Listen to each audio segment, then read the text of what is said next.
All right, I think we're ready to get started here. All righty.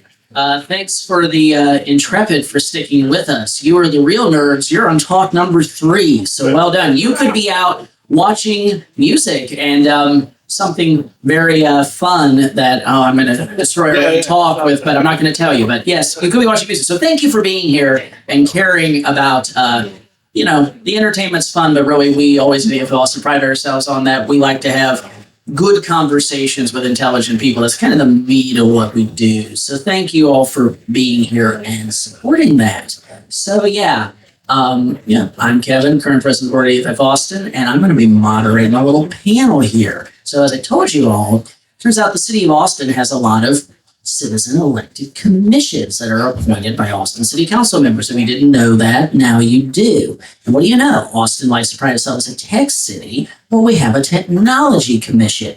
And to that end, we have 10 city council districts. There are 10 commissioners. We are honored to be joined by 3 of them tonight. So I'm going to have them pass the mic quick among themselves and have them introduce the chair. So commissioners, introduce yourselves. Hi, everyone. My name is Stephen Apodaca, current chair of the Technology Commission. And I represent District 2. And there are actually 11 commissions. Thank you for correcting. Yeah, the mayor has the opportunity to appoint commissioners as well. Hello, my name is Brian Williams. I am a commissioner in District 1. I'm Milena, and I'm the commissioner for District 10. Awesome. So I think, this is going to be a somewhat freewheeling discussion. We're also going to try to probably take things in the direction of where the audience is interested.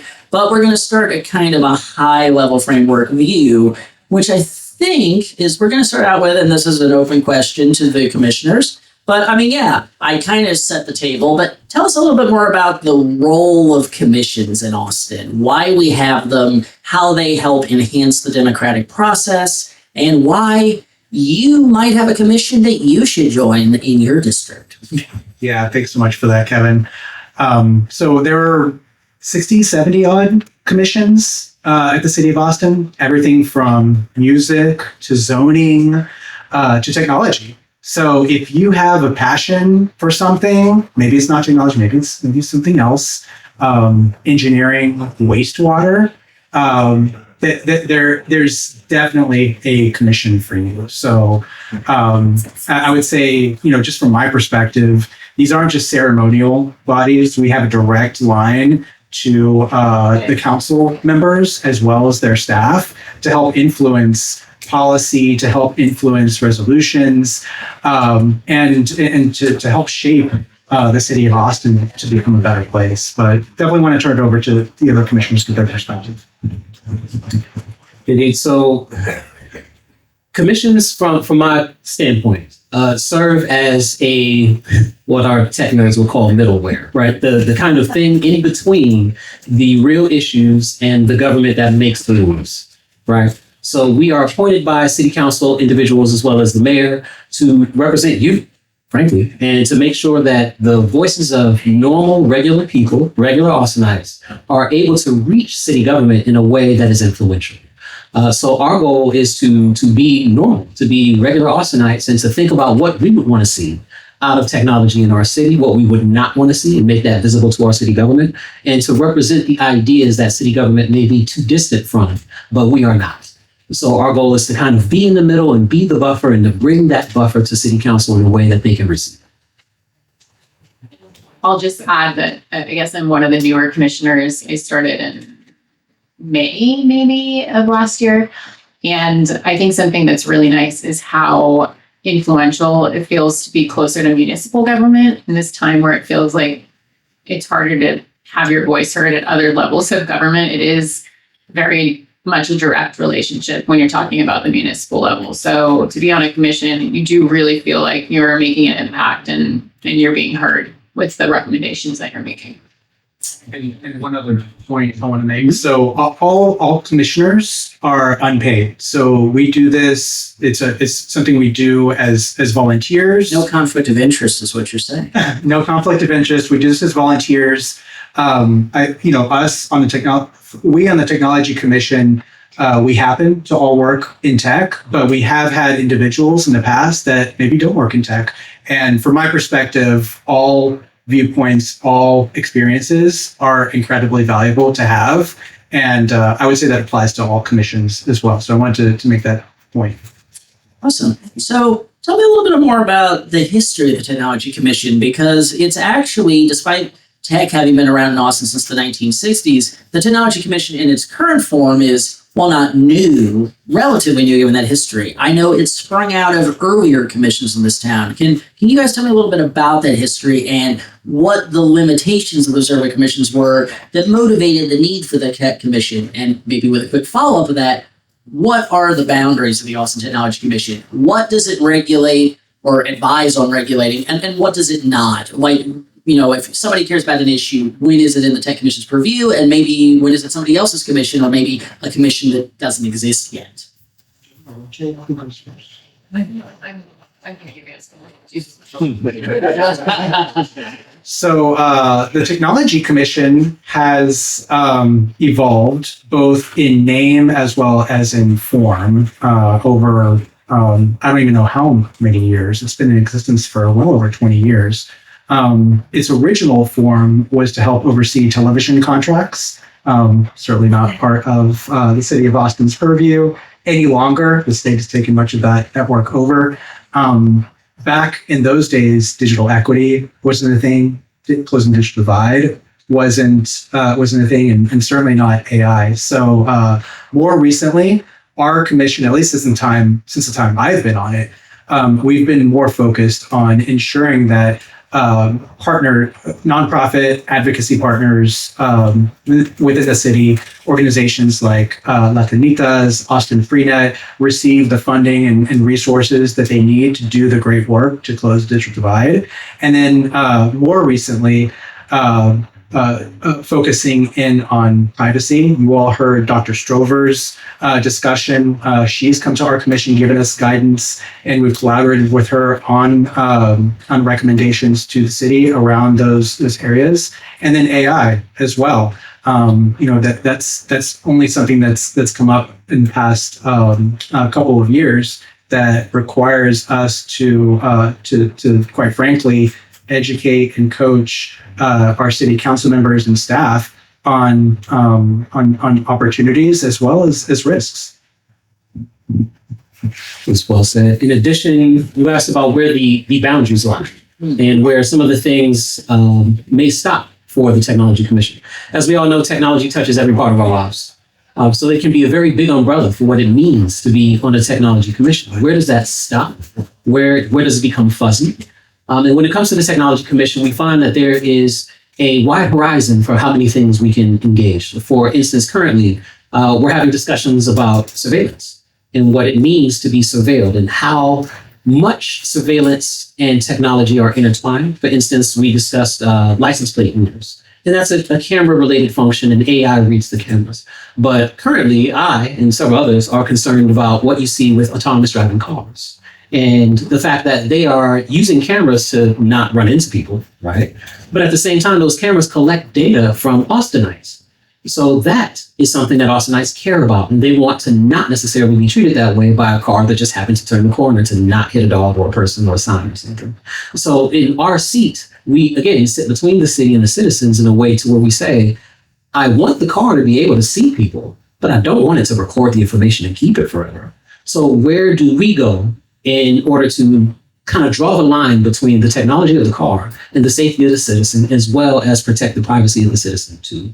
So we have kind of fuzzy boundaries with regard to where we stop as a Technology Commission. And we find ourselves working with other commissions and other organizations in order to kind of define where those lines are, in order to make sure that we, I want to say don't overstep, but make sure that we rein in what technology can and can't do while not reaching out into spaces where the Austin Technology Commission doesn't belong.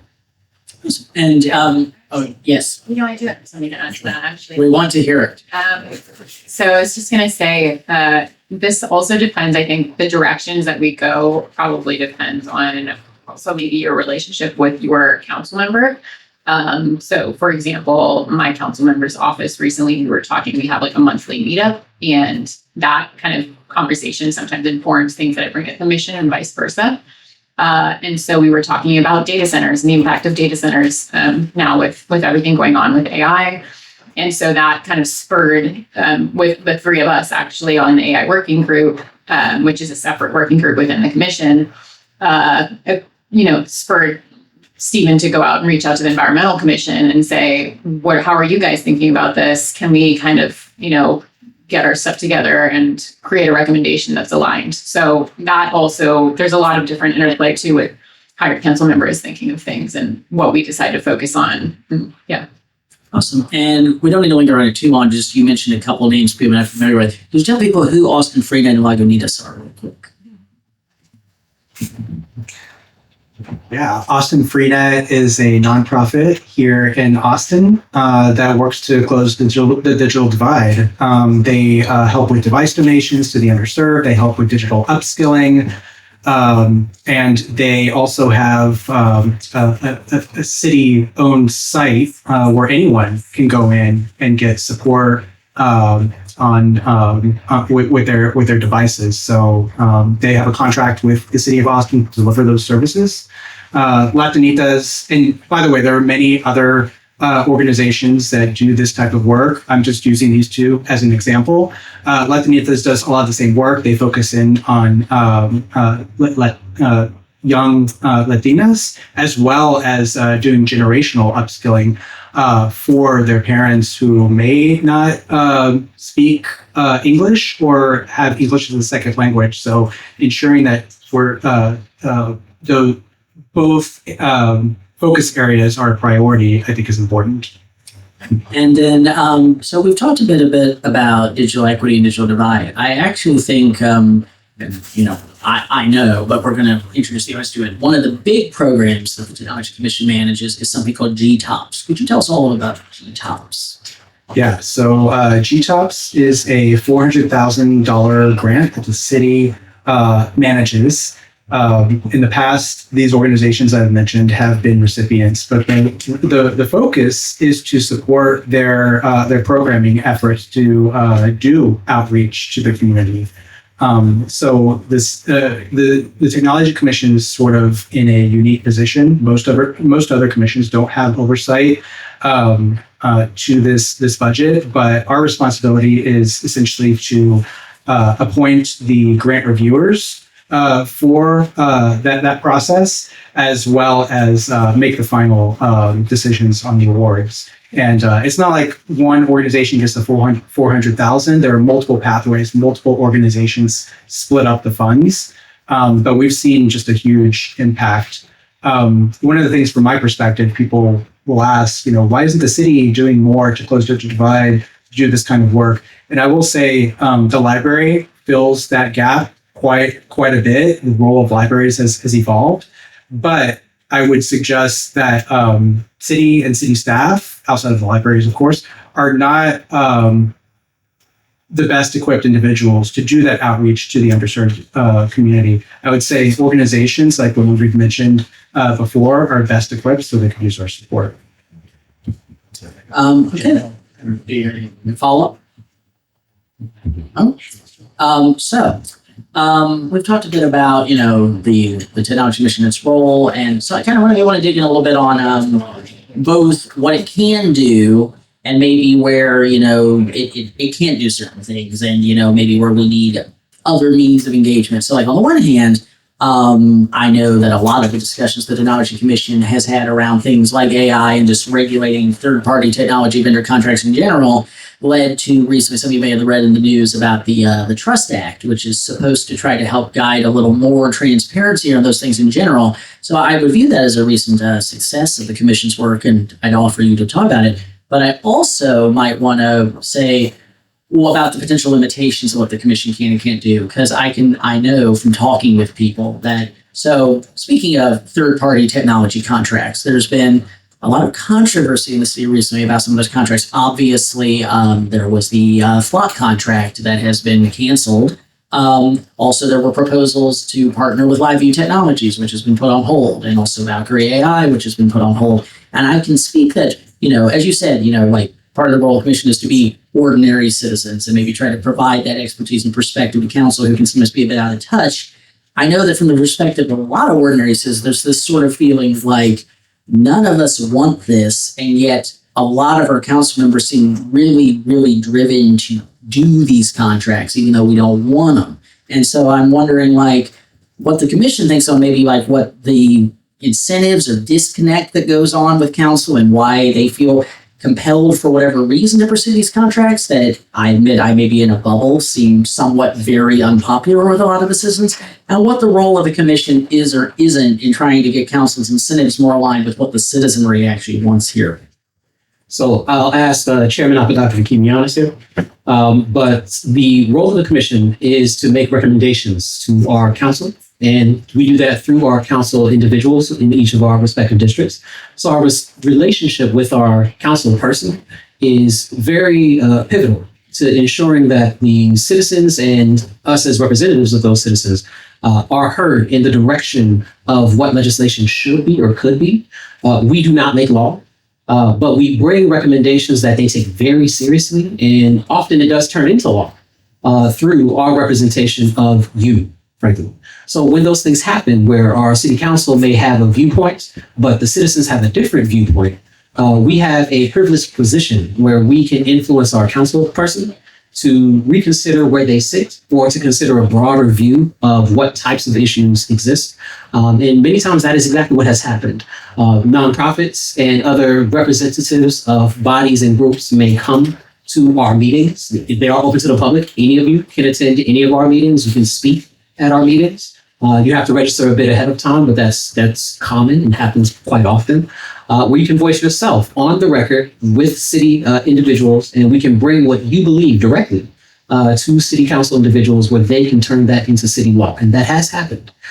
So it's important to say that we don't necessarily have a carrot or a stick, but we do have quite a bit of influence with regard to our council people based on the relationship that we have with each one. So another thing to add to what Brian was saying is, I guess one example is someone like Kevin comes to talk to the commission about ALPRs. And when I'm talking to my council member, we're talking about Kevin's stance, and, that is an option. And then Kevin also, talks to us about what other cities are doing. And that is something that I share with my council member, is just educating them. And we can educate them directly. We can educate them through a recommendation, which we did actually make around surveillance to the council. But in that recommendation, for example, we can note that, hey, this is our perspective. If we're getting more granular with it, if there's going to be any sort of, live camera AI being used, do something like what New Hampshire is doing. This is what, Kevin also brought this up. Kevin is not necessarily for that. He's just saying that that's what New Hampshire does. I mean, harm reduction's a thing. Right, I have my exactly. preferences, but harm reduction's still a thing. And so that becomes part of our recommendation, and say if there is that use case, make sure that video is deleted within 30 seconds, within 3 minutes. And that way it's more fit for purpose, right? For whatever that purpose might be, versus being used as something secondary and maybe more nefarious. Yeah, I just want to take a moment and give a few examples of some of the outcomes of recommendations and oversight that we have had the privilege of providing to the city. So one example is GTOPS. We've managed to secure additional funding for that up until recently. I think everyone's aware of the tax rate increase that didn't pass, so that will not be increasing this year, not unsurprisingly. But in past years, we have secured additional funding for that award pathway. There was at one point there was a citizen that actually provided testimony and brought to our attention that they were unable to easily mine the city council website for historical voting records for all council members. So instituting a voting tablature database was something that was actually sourced directly from the community we put together a recommendation resolution, pass that on to the city manager's office. And today, if you go and look at the city website, that voting tablature database is there. So it enables. I mean, I can go back and see how they voted and maybe find out that they're not being entirely honest in the future about what they said they voted on. Huh. Shocking, right? Without having to dig through the minutes of each council meeting. So something like that is important for the transparency of the city. Another example. Moving all commission meetings to hybrid following COVID. We had a lot of issues on our commission. Many other commissions did too, with achieving quorum because of that. Now we've moved to a hybrid meeting platform where only the chair has to attend. Although I appreciate the other commissioners who do attend in person, but that gives with us as working individuals. Again, we're volunteers. That gives us additional flexibility to support the city and yourself. And then finally, the issue around the ALPRs. We made a formal recommendation to council. We made our voices heard along with individual community members. And I was pleased to see that a lot of that language and the spirit of what we recommended has made it into the Trust Act. What is the Trust Act? Let's make sure they know. Do you want to cover that? Well, one, ALPR. Right. I'm a technologist. We love acronyms. ALPR means Automated License Plate Reader. Right? Cameras that read your license plates as you drive through intersections. Right? And it'll track a car and things of that nature. So I can talk a bit about this. Again, I'll ask the chairman to keep me honest. But the Trust Act is the city's response to technology regulation. In a way, to bring it to the most simple terms. It is how the city of Austin is responding to how we rein in technology and put a framework and a barrier around it, boundaries around it, such that it doesn't overreach and become, I guess, I'm trying to be as honest as I can. Keep it real. Because, I mean, city regulation is never what you want it to be, but it's always a step in a direction. It's usually a slow step. But it is Austin's attempt to rein in technology and to ensure that things like ALPRs do not become too big of a problem against the will of Austinites, frankly. And we can go into much greater detail and much greater. Should we go into greater detail? Well, I think what I want to do is I'm going to ask you guys one final question, and then just so we don't go too long, because I think we all could talk for an hour easily.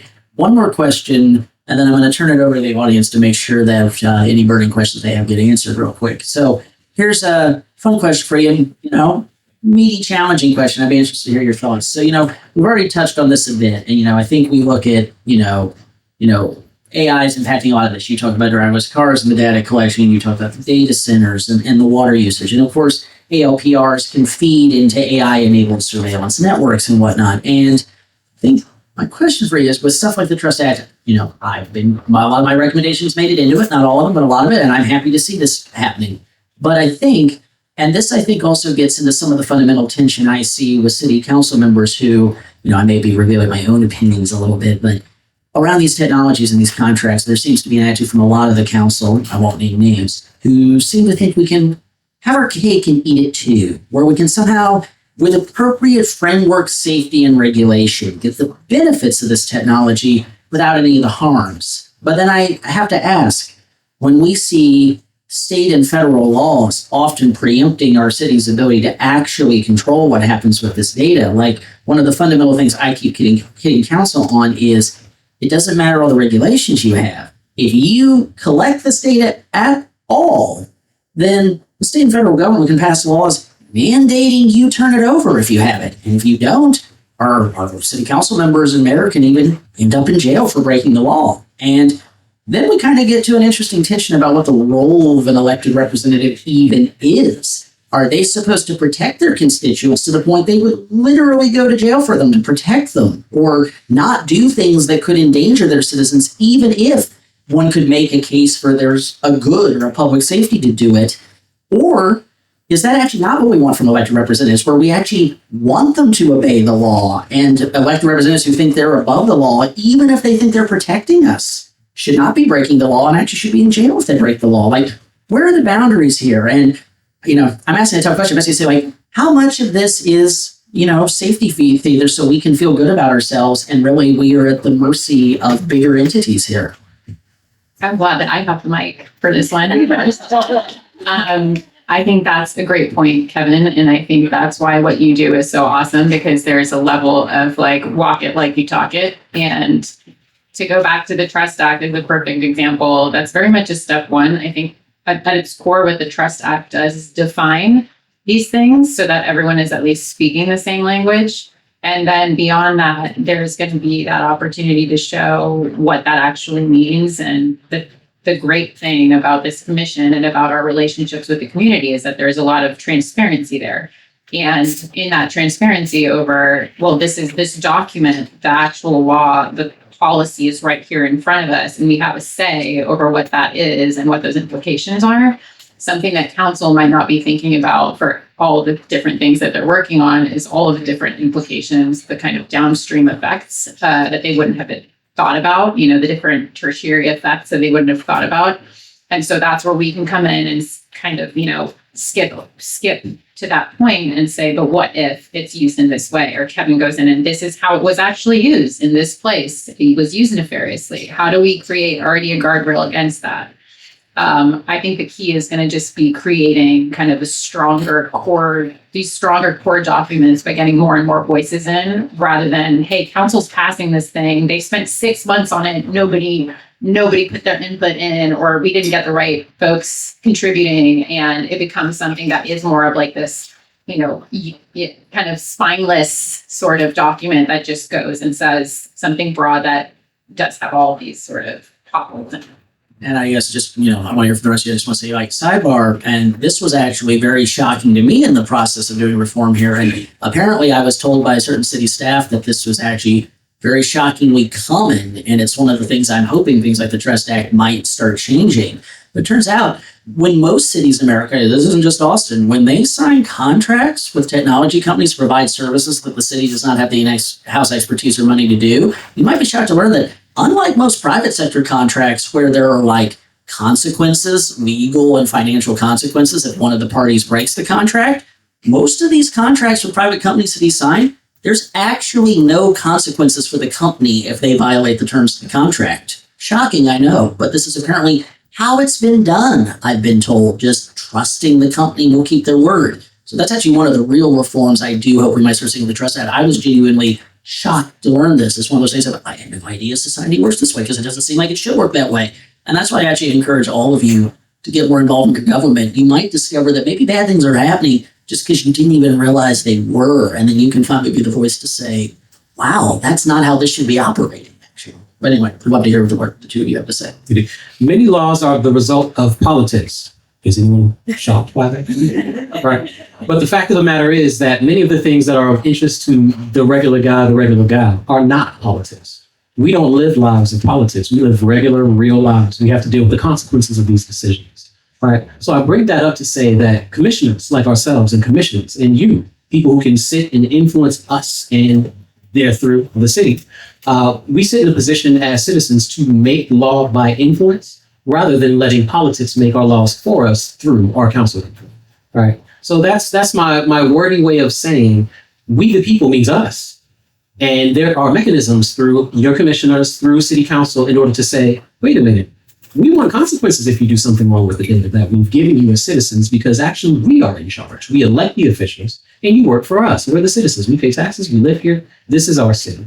So I say that to say when it comes to things that don't make sense, like not having consequences for violating the trust of the public, there are mechanisms by which we can voice that concern, as well as other concerns, to say, okay, city council person in District 1, we want you to represent the idea that if we're going to give you our data, if we're going to let the car take pictures of us as it rides through, if we're going to let the camera take pictures of our license plates, if we're going to allow that as citizens, we want some recourse. If it goes in a direction that we don't like, we want the data to only exist for 15 seconds, right? After you pass through the intersection, you don't need to keep that data anymore.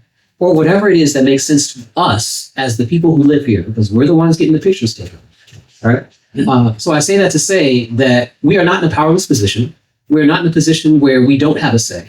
We're actually in charge. And it is up to us to make sure that we wield that authority in a way that influences our city council people such that they reflect the interests of citizens, because that is. Wait, are you suggesting we live in a democracy? Is that what I'm hearing? I'm not. That doesn't seem to be reflected in what I see going on. But what a concept! I think we might be onto something here.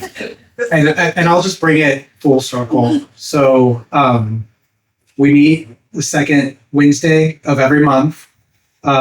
Look us up on the City of Austin. Not enough people go. You can literally have full court with them. Please go. Okay.